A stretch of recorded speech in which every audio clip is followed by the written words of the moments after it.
Bonjour bien-aimés dans le Seigneur, je bénis Dieu pour ce moment qu'il a permis encore que nous puissions nous réveiller et commencer une nouvelle journée avec lui par la prière et l'exhortation. C'est une grâce que nous ne devons jamais négliger. C'est pourquoi j'ai dit merci Seigneur Jésus-Christ pour moi et mon bien-aimé qui en ce moment allons écouter cette parole afin de le mettre en pratique. Nous allons partager dans le livre de 1 Corinthiens, des chapitres 5, le verset 1 à 5 que je lis au nom de Jésus. On attend dire généralement qu'il y a parmi vous de la débauche, et une débauche telle qu'elle ne se rencontre même pas chez le païen.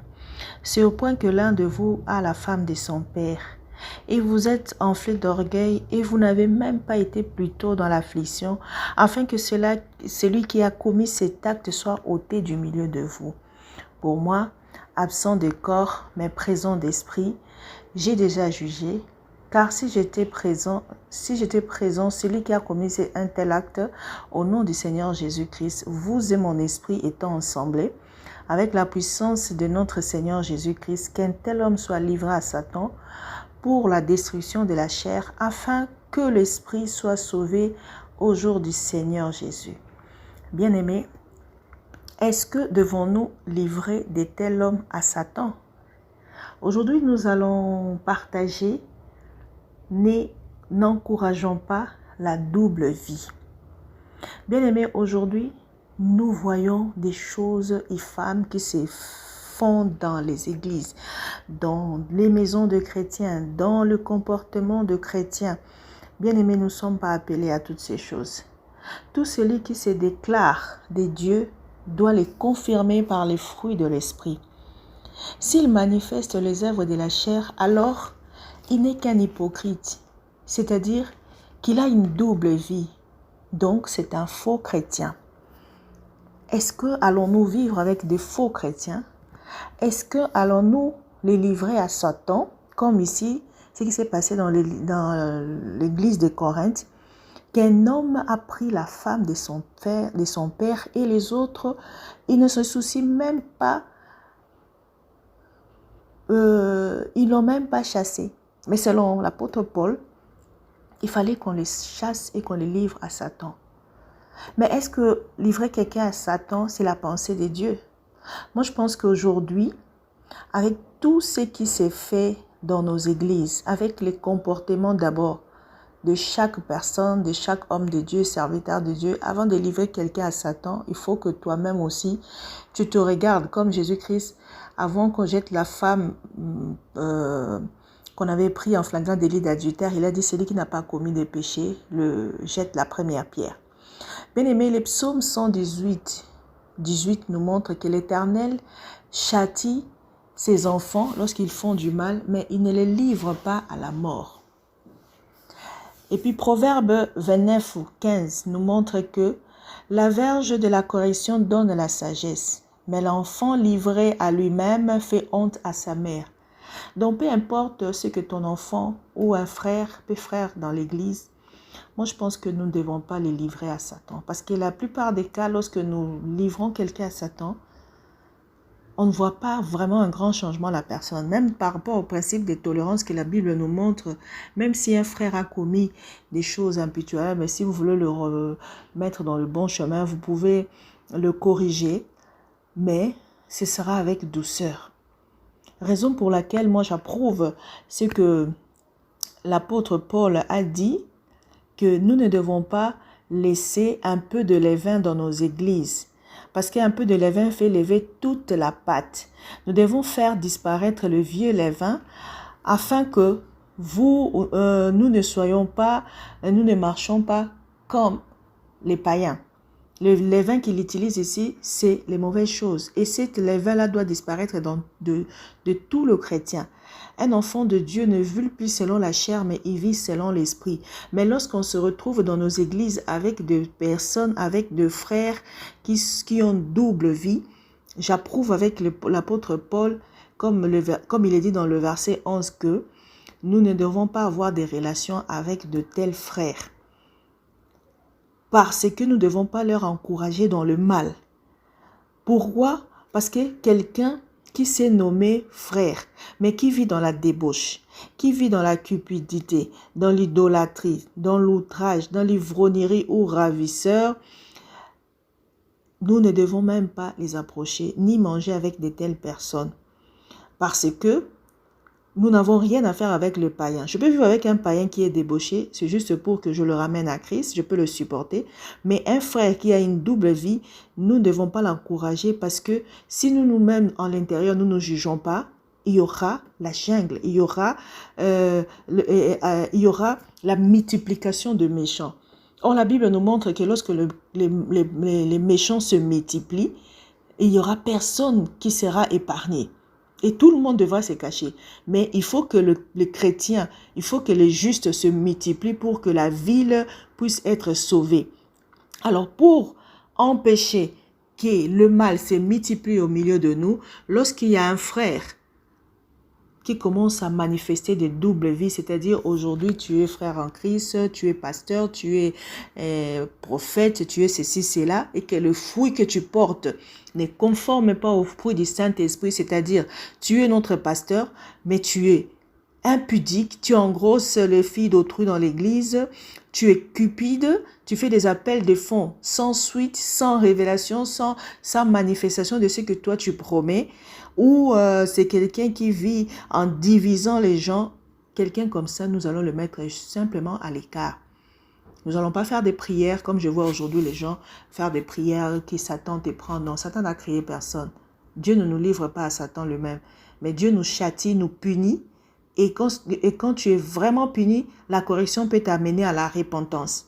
Donc, nous mettons ses frères à côté et nous commençons à prier pour lui. Et que chacun l'encourage. Parce que si nous continuons à manger avec quelqu'un comme ça, vous imaginez un pasteur qui a engrossé 3 filles dans l'église. Mais vous continuez à prier avec lui, vous continuez à lui donner la chair pour prêcher. Personne ne lui dit qu'il a mal fait, il ne saura pas qu'il a mal fait. Mais lorsqu'on le met à côté, il va remettre en question sa vie et cela peut lui pousser à repartir sur de bonnes bases. Et la pensée de Dieu est que le juste se repentit. C'est pourquoi il a dit, 7 fois les justes tombent, 7 fois il se relève. C'est lui-même qui doit se relever. Sinon, il sera précipité dans l'enfer. Parce que le méchant n'hériteront pas le royaume des cieux. Et pour finir, nous allons dire que, comme Ézéchiel 18, 24 nous dit, si le juste se détourne de la justice et commet l'iniquité, s'il imite toutes les abominations du méchant, vivra-t-il? Toute sa justice sera oubliée parce qu'il s'est livré à l'iniquité et au péché. À cause de cela, il mourra. Donc, si on te remet en question, si on te punit, si on te met à l'écart et que tu ne changes pas de vie, tu mourras. Parce que tu as choisi la mort. Tu as choisi la voie qui mène à la mort. Alors, pour finir, retenons que si nous remarquons que dans nos églises, dans nos assemblées, qu'il y a un frère qui vit avec une double vie, ici à l'église, il est frère, il est engagé, mais à la maison où nos pasteurs, le serviteur de Dieu qu'on nous a donné, ils vivent avec de mauvaises vies, remettons-le dans la raison. S'ils ne veulent pas, laissons-les à l'écart, afin qu'ils sachent que nous savons ce qu'il fait et que nous ne l'approuvons pas. Mais si nous le laissons comme ça, on dit non, ne jugez pas, mais ouais, on ne va pas les juger, mais on doit leur mettre à côté. La Bible nous dit, ne mangez même pas avec un tel homme, ne les saluez même pas dans d'autres versions, juste pour qu'ils sachent qu'on sait ce qu'il fait et qu'on ne l'approuve pas. Nous allons prier au nom de Jésus.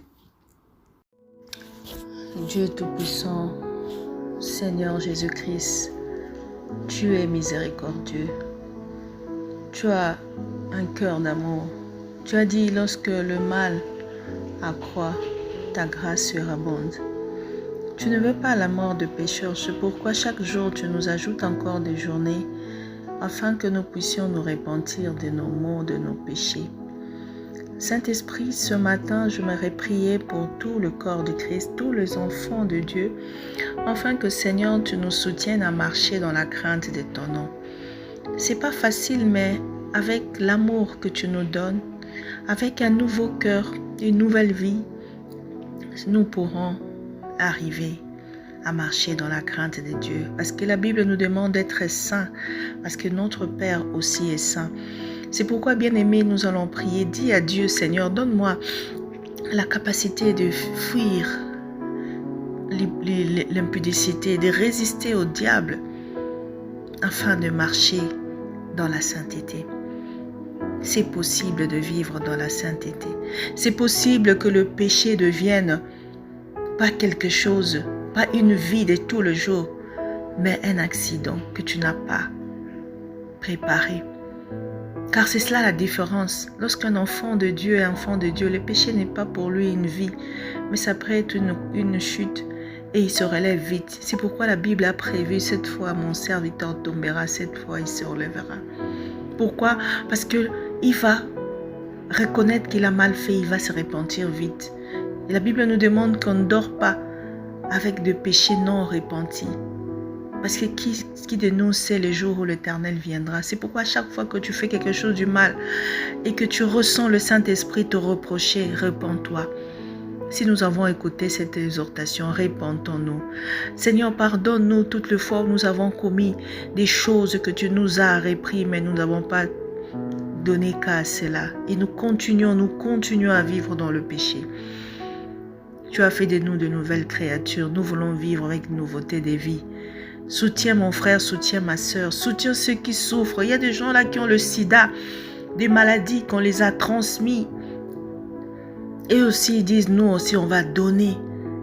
Non mon bien-aimé, peu importe ta condition, prie le Seigneur. Il a dit, ne vous souciez d'aucun problème. N'ayez pas de chagrin, mais dans toutes circonstances, faisons parvenir nos problèmes à Dieu. Il a dit, faites parvenir vos soucis à moi et je vous donnerai ma paix. Parce qu'il te donnera la guérison, il te donnera la joie de vivre encore et tu auras encore plus de crainte que si tu te venges. Peu importe ce qui t'arrive aujourd'hui, peu importe ce que tu traverses, si c'est les hommes qui t'ont fait ça, ne remets pas le mal pour le mal. Mais reviens à Dieu. Il a le pouvoir de changer les choses. Il a le pouvoir de te pardonner. Il a le pouvoir de te sauver. Oh bien-aimé, vous qui vivez encore dans la débauche, vous qui vivez dans la cupidité, l'ivrognerie, vous qui êtes encore des idolâtres, vous savez, l'idolâtrie, c'est aussi par rapport à ce que tu aimes beaucoup, plus que Dieu. Tout ce que tu aimes beaucoup plus que Dieu. Il y a des gens qui adorent le pain, il y a des gens qui adorent l'eau, la nature. Bien-aimés, vous qui vivez encore dans ce genre de choses, repentez-vous, car le royaume des cieux s'est approché. Bien-aimés, nous allons petit à petit à la fin du monde. Et pire encore, la fin de ton monde, c'est le jour de ta mort. Qui de lui sait le jour où il va mourir? Aujourd'hui, on peut parler ensemble, mais demain, je peux mourir, tu peux mourir. C'est pourquoi chaque jour, revêtons des nouvelles choses, revêtons l'armure de l'Éternel, afin de nous défendre de tout le mal, de tout ce que le diable met au-devant de nous, de ne pas tomber, de confesser la parole de Dieu, qui est l'épée qui nous enlève du gouffre de la mort. Oh, le Seigneur est bon pour nous. Il a tout accompli à la croix pour que nous aussi, nous puissions surmonter le péché, nous puissions crucifier le péché. Seigneur, donne-nous la force de crucifier les péchés afin d'en finir avec. Apprends-nous à vivre comme des enfants du roi de rois, dans le respect de ta personne, sachant que tout ce que nous faisons qui ne t'honore pas, le Saint-Esprit est là, il est attristé. Bien-aimés, apprenons à marcher chaque jour, à ne pas attrister le Saint-Esprit. Apprenons à mettre le Saint-Esprit au centre de notre vie avant de faire quelque chose, de lui poser la question si c'est bon ou mauvais. Que le Seigneur nous aide à marcher dans la crainte de son nom. Que le Seigneur nous aide à crucifier la chair. Que le Seigneur nous aide à nous aimer, à nous contenter de ce qu'il nous donne, afin que nous ne soyons pas orgueilleux, afin que nous marchions en acceptant l'élévation des autres, afin que nous puissions nous aimer les uns les autres. Et celui qui aime accomplit toute la loi. Béni soit cette journée pour toi, mon frère et ma soeur. Ceux qui sont malades, je proclame que vous êtes guéris au nom de Jésus-Christ. Ceux qui souffrent, je proclame que le Seigneur, qui est le maître des temps et les circonstances, il va vous donner la paix. Il va vous donner les désirs de votre cœur, à condition que vous soyez ses enfants et que vous gardez la foi en lui. car le Seigneur regarde ceux qui souffrent. Et il a les yeux, comme la Bible dit, sur ceux qui souffrent et sur ceux qui le craignent. Et il attend que tu lui dises ton problème pour qu'il le résout. Gloire à Jésus-Christ en ce matin. Il nous a encore révélé des choses que nous devons pratiquer chaque jour de notre vie sur terre, afin que nous allions dans le chemin étroit, mais qui mène dans la vie éternelle. Afin que nous ne puissions pas accepter nos frères et sœurs qui commettent n'importe quel mal, mais que nous puissions nous tous nous aider à avancer dans le droit chemin et que le Seigneur Jésus soit pour tous. Béni soit cette journée, béni soit tout ce que tu vas faire, tout ce que tu vas toucher et que tout ce qui est virus qui court dans nos rues ne puisse pas atteindre ou toucher nos maisons ni nos vies au nom de Jésus-Christ. Amen.